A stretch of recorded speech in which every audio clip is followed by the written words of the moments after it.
ಡಿಮಾಂಡ್ಗೆ ಬೆಚ್ಚಿ ಬಿದ್ದ ನಿರ್ಮಾಪಕರ ನಿದ್ದೆ ಕೆಡಿಸಿದ ಕಿಸ್ ಬೆಡಗಿ ಶ್ರೀಲೀಲಾ.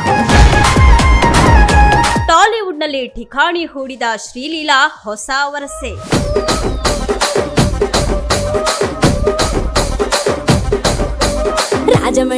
ಈ ಬಣ್ಣದ ಲೋಕನೇ ಹಾಗೆ.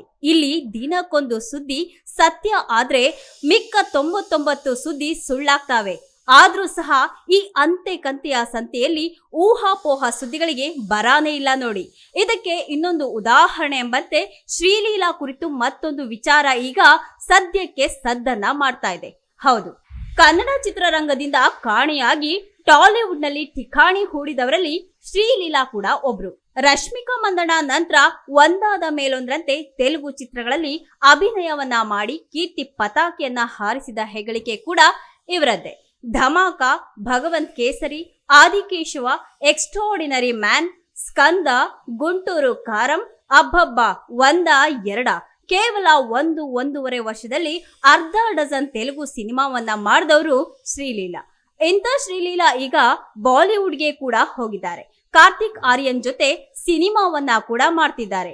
ಇಷ್ಟೇ ಅಲ್ಲ, ಸೈಫ್ ಅಲಿ ಖಾನ್ ಮಗ ಇಬ್ರಾಹಿಂ ಅಲಿ ಖಾನ್ ಅಭಿನಯದ ಚೊಚ್ಚಲ ಚಿತ್ರಕ್ಕೂ ಸಹ ಶ್ರೀಲೀಲಾ ನಾಯಕಿ ಆಗಿದ್ದಾರೆ.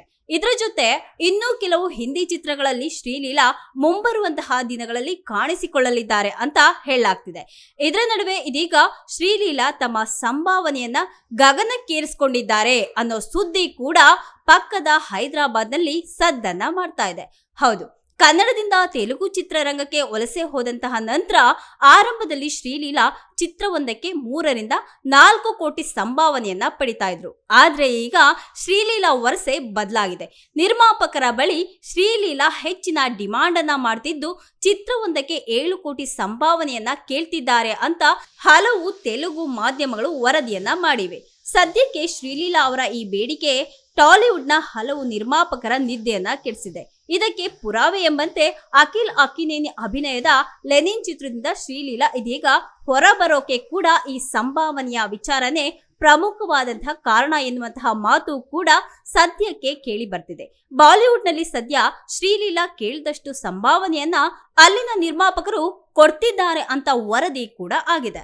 ಇನ್ನು ಇದೇ ವಿಚಾರಕ್ಕೆ ಸಂಬಂಧಪಟ್ಟಂತೆ ಡೆಕ್ಕನ್ ಕ್ರೋನಿಕಲ್ಗೆ ತೆಲುಗು ಚಿತ್ರರಂಗದ ನಿರ್ಮಾಪಕರೊಬ್ಬರು ಪ್ರತಿಕ್ರಿಯೆಯನ್ನ ಕೂಡ ನೀಡಿದ್ದಾರೆ. ಶ್ರೀಲೀಲಾ ಸಂಭಾವನೆಯ ಕುರಿತು ಕೇಳಿ ಬರ್ತಿರುವಂತಹ ಸುದ್ದಿ ಇದೀಗ ಶುದ್ಧ ಸುಳ್ಳು ಅಂತ ಹೇಳ್ತಿದ್ದಾರೆ.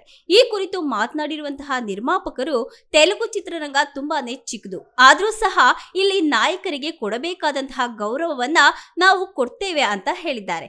ತಮನ್ನಾ, ಶ್ರೀಲೀಲಾ, ಶ್ರುತಿ ಹಾಸನ್, ಮೃಣಾಲ್ ಠಾಕೂರ್ ಇವರೆಲ್ಲರ ಸಂಭಾವನೆ 3-5 ಕೋಟಿ ಒಳಗಡೆನೆ ಇರುತ್ತೆ ಅಂತ ಹೇಳಿದ್ದಾರೆ.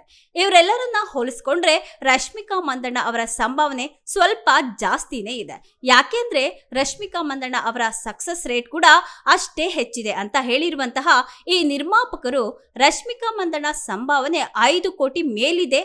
ಅವರನ್ನ ಹೊರತುಪಡಿಸಿದ್ರೆ ಇಂದಿನ ಬೇರೆ ಯಾವುದೇ ನಾಯಕಿಯರ ಸಂಭಾವನೆ ಕೂಡ 5 ಕೋಟಿಯ ಮೇಲಿಲ್ಲ ಅಂತ ಹೇಳಿದ್ದಾರೆ. ಸದ್ಯಕ್ಕೆ ಶ್ರೀಲೀಲಾ ತೆಲುಗಿನಲ್ಲಿ ಪವನ್ ಕಲ್ಯಾಣ್ ಅಭಿನಯ ಮಾಡ್ತಿರುವಂತಹ ಉಸ್ತಾದ್ ಭಗತ್ ಸಿಂಗ್ ಮತ್ತೆ ಶಿವಕಾರ್ತಿಕೇಯನ್ ಅಭಿನಯದ ಪರಾಶಕ್ತಿ ಚಿತ್ರದಲ್ಲಿ ಅಭಿನಯವನ್ನ ಮಾಡ್ತಾ ಇದ್ದಾರೆ. ಇವೆರಡು ಚಿತ್ರಗಳನ್ನ ಹೊರತುಪಡಿಸಿದ್ರೆ ಮಿಕ್ಕಂತೆ ಶ್ರೀಲೀಲಾ ಗಮನ ಸದ್ಯ ಬಾಲಿವುಡ್ನತ್ತ ಇದೆ ಅಂತ ಹೇಳಲಾಗ್ತಿದೆ. ಹೆಚ್ಚಿನ ಸುದ್ದಿಗಳಿಗಾಗಿ ನಮ್ಮ ಚಾನೆಲ್ನ ಸಬ್ಸ್ಕ್ರೈಬ್ ಮಾಡಿ.